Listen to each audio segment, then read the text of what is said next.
श्री सूर्याष्टोत्तरशतनामस्तोत्रम् अरुणाय शरण्याय करुणारससिन्धवे असमानबलायार्तरक्षकाय नमो नमः।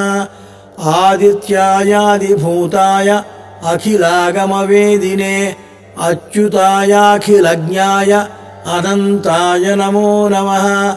इनाय विश्वरूपाय इज्यायेन्द्राय भानवे इन्दिरामन्दिराप्ताय वन्दनीयाय ते नमः।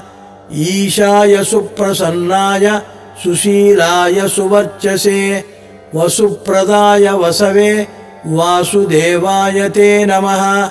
उज्ज्वलायोग्ररूपाय ऊर्ध्वगाय विवस्वते उद्यत्किरणजालाय हृषीकेशाय ते नमः। ऊर्जस्वलाय वीराय निर्जयाय जयाय च ऊरुद्वयाभावरूपयुक्तसारथये नमः।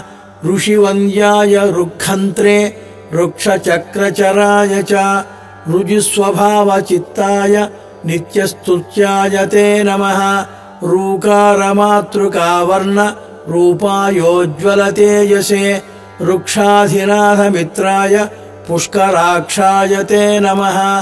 लुप्तदन्ताय शान्ताय कान्तिदाय घनाय च कनत्कनकभूषाय खद्योताय नमो नमः। लूनिताखिलदैत्याय सत्यानन्दस्वरूपिणे अपवर्गप्रदायार्तशरण्याय नमो नमः। एकाकिने भगवते सृष्टिस्थित्यन्तकारिणे गुणात्मने घृणिभृते बृहते ब्रह्मणे नमः।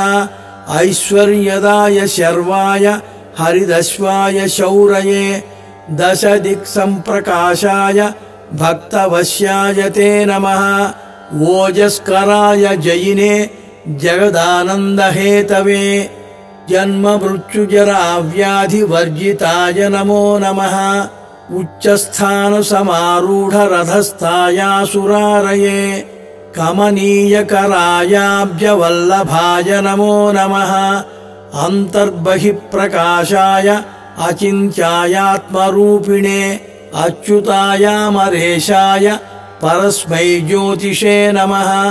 अहस्कराय रवये हरये परमात्मने तरुणाय वरेण्याय ग्रहाणां पतये नमः। ॐ नमो भास्करायादिमध्यान्तरहिताय च सौख्यप्रदाय सकलजगतां पतये नमः।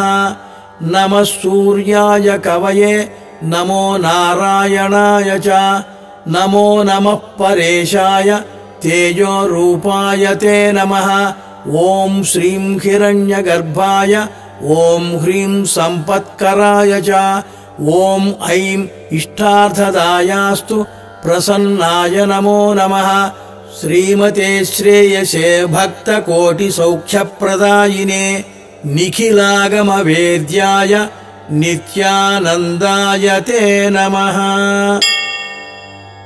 यो मानवः सन्ततमर्कमर्चयन् पठेत् प्रभाते विमलेन चेतसा इमानि नामानि च तस्य पुण्यम् आयुर्धनं धान्यमुपैति नित्यम्। इमं स्तवं देववरस्य कीर्तयेत् शृणोति योऽयं सुमनास्तमाहितः। समुच्यते शोकदवाग्निसागरात् लभेत सर्वान् मनसो यथेप्सितान्। इति श्रीमदथर्वणरहस्ये सूर्याष्टोत्तरशतनामस्तोत्रम् सम्पूर्णम्।